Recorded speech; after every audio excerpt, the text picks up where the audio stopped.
যে রাজনৈতিক দলটি গণতান্ত্রিক রাজনৈতিক চরিত্র গণতন্ত্র হারিয়ে স্বাধীন সার্বভৌম বাংলাদেশে ফ্যাসিবাদী শাসনের জন্ম দিয়েছিল, সংবিধান লঙ্ঘন করে মানুষের গণতান্ত্রিক অধিকার হরণ করেছিল, খুন গুম অপহরণ সন্ত্রাস দুর্নীতিতে জড়িয়ে পড়েছিল, বাংলাদেশকে একটি কাবেদার রাষ্ট্র পরিণত করেছিল।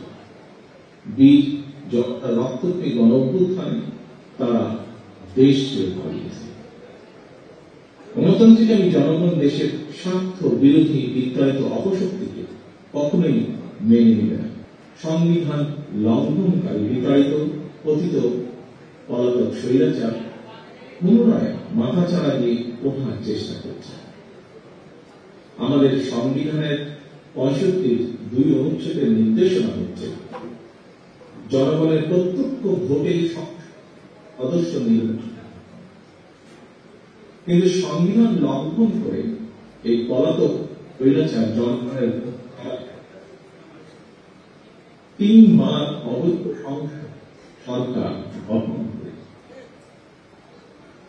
বাংলাদেশের গণতান্ত্রিক আমি জনগণ আজ জানতে চান সংবিধান লঙ্ঘনের দায় অভিযুক্তদের আগামী দিনের রাজনীতিতে অপ্রাসঙ্গিক করে দিতে অন্তর্বর্তীকালীন সরকার কি পদক্ষেপ গ্রহণ করেছে বা নিয়েছে।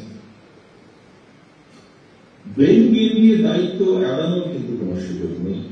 অন্তর্বর্তীকালীন সরকার পদক্ষেপ নিতে ব্যর্থ হলে আমি দৃঢ়ভাবে বিশ্বাস করি জনগণের ভোটে নির্বাচিত সরকার আগামী দিনে অবশ্যই সংবিধান লঙ্ঘনের দায় অভিযুক্তদের বিরুদ্ধে আইনগত ব্যবস্থা নেবে।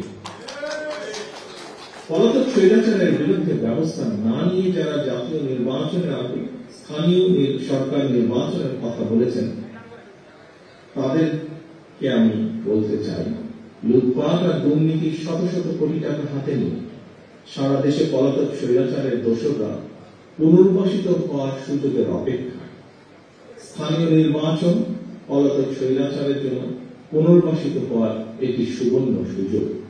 যারা বলেছেন হয়তোবা তারা এই বিষয়টি বিবেচনা করেন না। আমি অনুরোধ করব বিষয়টিকে এইভাবে বিবেচনা করার জন্য।